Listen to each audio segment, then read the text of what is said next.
Hi friends, ಎಲ್ಲರಿಗೂ ನಮಸ್ಕಾರ. ನಾವು ಇವತ್ತಿನ ವಿಡಿಯೋದಲ್ಲಿ ಜೋಳದ ರೊಟ್ಟಿ ಜೊತೆಗೆ ಮತ್ತು ಚಪಾತಿ ಜೊತೆಗೆ ತುಂಬಾ ಟೇಸ್ಟಿಯಾಗಿರುವಂಥದ್ದು ಉತ್ತರ ಕರ್ನಾಟಕ ಸ್ಪೆಷಲು ಬದನೆಕಾಯಿ ಪಲ್ಯನ ಯಾವ ರೀತಿ ಮಾಡಬೇಕಂತ ಇಲ್ಲಿ ತೋರಿಸ್ಕೊಡ್ತಾ ಇದ್ದೀವಿ. ಮೊದಲಿಗೆ ನಾವು ದೊಡ್ಡ ಸೈಜಲ್ಲಿರುವಂಥ 2 ಬದನೆಕಾಯಿನ ಈ ರೀತಿ ಉದ್ದಕ್ಕೆ ಸ್ವಲ್ಪ ತೆಳ್ಳಗೆ ಕಟ್ ಮಾಡಿ ತೊಗೊಂಡಿದ್ದೀವಿ.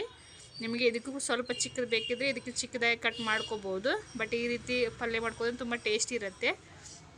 ನೆಕ್ಸ್ಟು ಈರುಳ್ಳಿ, ಕರಿಬೇವಿನ ಸೊಪ್ಪು, 1 ಟೊಮೆಟೊ ಹಣ್ಣು, ಸ್ವಲ್ಪ ಕೊತ್ತಂಬರಿ ಸೊಪ್ಪು, ಸ್ವಲ್ಪ ಬೆಳ್ಳುಳ್ಳಿನ ಜಜ್ಜಿ ತೊಗೊಂಡಿದ್ದೀವಿ.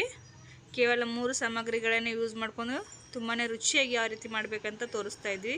ಇಲ್ಲಿ ಶೇಂಗಾ ಪೌಡ್ರನ್ನ ತೊಗೊಂಡಿದ್ದೀವಿ. ಹುರಿದಿರುವಂಥ ಶೇಂಗಾ ಪೌಡ್ರನ್ನ ಮಿಕ್ಸಿ ಹಾಕಿ ತೊಗೊಂಡಿದ್ದೀವಿ. ಗ್ಯಾಸ್ ಮೇಲೆ ಒಂದು ಪಾತ್ರೆನ ಇಟ್ಬಿಟ್ಟು ಅದಕ್ಕೆ ಒಂದು 5 ರಿಂದ 6 ಚಮಚ ಎಣ್ಣೆ ಹಾಕಿದ್ದೀವಿ. ಎಣ್ಣೆ ಬಿಸಿ ಆದಮೇಲೆ ಸ್ವಲ್ಪ ಸಾಸಿವೆ ಹಾಕಿದ್ದೀವಿ ನೋಡಿ, 1 ಚಿಟಿಕೆದಷ್ಟು ಜೀರಿಗೆ. ತುಂಬಾ ಟೇಸ್ಟಿಯಾಗಿರುವಂಥ ರೆಸಿಪಿ ಬದನೆಕಾಯಿ ಪಲ್ಯ. ಕೆಲವರು ಡಿಫ್ರೆಂಟಾಗಿ ಮಾಡ್ತಾ ಇರ್ತಾರೆ, ಬಟ್ ಈ ರೀತಿ ಮಾಡಿದರೆ ತುಂಬ ಟೇಸ್ಟಿಯಾಗಿರುತ್ತೆ ಅಂತ ಹೇಳ್ಬೋದು. ನೋಡಿ, ಕರಿಬೇವಿನ ಸೊಪ್ಪು ಮತ್ತು ಜಜ್ಜಿಟ್ಟಿರುವಂಥ ಬೆಳ್ಳುಳ್ಳಿನ ಹಾಕ್ತಾಯಿದ್ದೀವಿ. ಈ ಕಡೆಗೆ 2 ಈರುಳ್ಳಿನ ಉದ್ದಕ್ಕೆ ಕಟ್ ಮಾಡಿ ತೊಗೊಂಡಿದ್ದೀವಿ ನಾವು. ಈರುಳ್ಳಿ ಸ್ವಲ್ಪ ಹಸಿ ವಾಸನೆ ಹೋಗೋವರೆಗೂ ಎಣ್ಣೆಯಲ್ಲಿ ಚೆನ್ನಾಗಿ ಫ್ರೈ ಮಾಡ್ಕೋಬೇಕಾಗತ್ತೆ. ಜೋಳದ ರೊಟ್ಟಿ ಜೊತೆಗೆ ಚಪಾತಿ ಜೊತೆಗೆ ತುಂಬಾ ಟೇಸ್ಟಿಯಾಗಿರುವಂಥ ಬದನೆಕಾಯಿ ಪಲ್ಯ ಕಾಂಬಿನೇಷನ್ ಅಂತ ಹೇಳ್ಬೋದು. ನಂತರ 1 ಟೊಮೆಟೊ ಹಣ್ಣನ್ನು ಹಾಕ್ತಾಯಿದ್ದೀವಿ ನೋಡ್ಕೊಳ್ಳಿ. ಈರುಳ್ಳಿ ಮತ್ತು ಟೊಮೆಟೊ ಹಣ್ಣು ಚೆನ್ನಾಗಿ ಫ್ರೈ ಆಗಬೇಕು. ಈ ಕಡೆಗೆ ನಾವು ಧನಿಯಾ ಪೌಡ್ರನ್ನ ಹಾಕ್ತಾಯಿದ್ದೀವಿ. ಧನಿಯಾ ಪೌಡ್ರ್ ಹಾಕೋದ್ರಿಂದ ಪಲ್ಯ ತುಂಬಾ ರುಚಿಯಾಗಿ ಬರುತ್ತೆ. ಬೇಕಿದ್ದರೆ ಹಾಕ್ಕೋಬೋದು, ಬೇಡ ಅಂದರೆ ಸ್ಕಿಪ್ ಕೂಡ ಮಾಡ್ಕೋಬೋದು. ನೋಡಿ, ಈರುಳ್ಳಿ ಚೆನ್ನಾಗಿ ಫ್ರೈ ಆಗಿದೆ ಆಲ್ರೆಡಿ. ಈ ಕಡೆಗೆ ಬದನೆಕಾಯಿನ ಸ್ವಲ್ಪ ನೀರಲ್ಲಿ ಇಡಬೇಕಾಗತ್ತೆ, ಇಲ್ಲಾಂದರೆ ಕಲರೆಲ್ಲ ಕಪ್ಪಾಗಿಬಿಡುತ್ತೆ. ಬದನೆಕಾಯಿನ ಹಾಕ್ತಾಯಿದ್ದೀವಿ ನೋಡ್ಕೊಳ್ಳಿ. ಅದನ್ನು ಸ್ವಲ್ಪ ಚೆನ್ನಾಗಿ ಮಿಕ್ಸ್ ಮಾಡ್ತಾ ಹೋಗ್ಬೇಕು. ಈ ರೀತಿಯಾಗಿ ಎಣ್ಣೆಯಲ್ಲಿ ಬದನೆಕಾಯಿ ಸ್ವಲ್ಪ ಫ್ರೈ ಆಗಬೇಕು. ಗ್ಯಾಸನ್ನು ಮೀಡಿಯಮ್ ಫ್ಲೇಮಲ್ಲಿ ಇಟ್ಕೊಂಡ್ಬಿಟ್ಟು ಬದನೆಕಾಯಿ ಮತ್ತು ಈರುಳ್ಳಿ ಟೊಮೆಟೊ ಹಣ್ಣನ್ನು ಎಲ್ಲ ಚೆನ್ನಾಗಿ ಮಿಕ್ಸ್ ಮಾಡಿ ಸ್ವಲ್ಪ ಬದನೆಕಾಯಿ ಚೆನ್ನಾಗಿ ಎಣ್ಣೆಯಲ್ಲಿ ಫ್ರೈ ಆಗಬೇಕಿಲ್ಲಿ. ನೋಡಿ, ಚೆನ್ನಾಗಿ ಫ್ರೈ ಆಗಿದೆ. ಈ ಕಡೆಗೆ ರುಚಿಗೆ ತಕ್ಕಷ್ಟು ಖಾರನ ಸೇರಿಸ್ತಾ ಇದ್ದೀವಿ. ಒಂದು 3 ಚಮಚ ಆಗುವಷ್ಟು ಖಾರನ ಹಾಕ್ತಾಯಿದ್ದೀವಿ ನೋಡ್ಕೊಳ್ಳಿ. ಖಾರ ಸ್ವಲ್ಪ ಕಡಿಮೆ ಬೇಕಿದ್ದರೆ ಕಡಿಮೆ ಯೂಸ್ ಮಾಡ್ಕೋಬೋದು.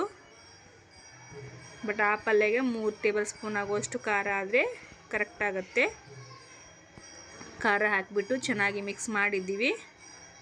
ತುಂಬಾ ಟೇಸ್ಟಿಯಾಗಿ, ನೋಡಲಿಕ್ಕೂ ಕೂಡ ತುಂಬ ಚೆನ್ನಾಗಿ ಕಾಣ್ತಾ ಇದೆ ಅಲ್ಲಿ. ಇವಾಗ ಸ್ವಲ್ಪ ಹುರ್ಕೊಂಡಿರುವಂಥ ಮಿಕ್ಸಿಗೆ ರುಬ್ಬಿರುವಂಥ ಶೇಂಗಾ ಪೌಡ್ರನ್ನ ಹಾಕ್ತಾಯಿದ್ದೀವಿ ನೋಡ್ಕೊಳ್ಳಿ. ಶೇಂಗಾ ಪೌಡ್ರ್ ಹಾಕೋದ್ರಿಂದ ಪಲ್ಯ ರುಚಿ ತುಂಬಾ ಜಾಸ್ತಿ ಆಗಿರುತ್ತೆ. ಒಂದ್ಸಲ ಚೆನ್ನಾಗಿ ಮಿಕ್ಸ್ ಮಾಡ್ತಾಯಿದ್ದೀವಿ ನೋಡ್ಕೊಳ್ಳಿ. ಉತ್ತರ ಕರ್ನಾಟಕದ ಸ್ಪೆಷಲ್ ಬದನೆಕಾಯಿ ಪಲ್ಯ ಅಂತ ಹೇಳ್ಬೋದು. ನೀವೇನಾದರೂ ನಮ್ಮ ಚಾನಲನ್ನು ಹೊಸದಾಗಿ ನೋಡ್ತಾ ಇದ್ದರೆ ಸಬ್ಸ್ಕ್ರೈಬ್ ಮಾಡ್ಕೊಂಡಿಲ್ಲ ಅಂದರೆ ಮೊದಲಿಗೆ ಪಟ್ ಅಂತಲೇ ಈ ಚಾನಲನ್ನು ಸಬ್ಸ್ಕ್ರೈಬ್ ಮಾಡ್ಕೊಂಡ್ಬಿಡಿ. ನಾವು ಮಾಡ್ತಾ ಇರೋ ಹೊಸ ಡಿಫ್ರೆಂಟ್ ರೆಸಿಪಿ ಎಲ್ಲ ನಿಮಗೆ ನೋಟಿಫಿಕೇಷನ್ ಬರುತ್ತೆ. ಸ್ವಲ್ಪ ಧನಿಯಾ ಪೌಡ್ರನ್ನ ಸೇರಿಸಿದ್ವಿ ನೋಡಿ. ಅದಕ್ಕೆ ಇಲ್ಲಿ ನಾವು 1 ಲೋಟ ಆಗುವಷ್ಟು ನೀರನ್ನು ಸೇರಿಸ್ತಾ ಇದ್ದೀವಿ.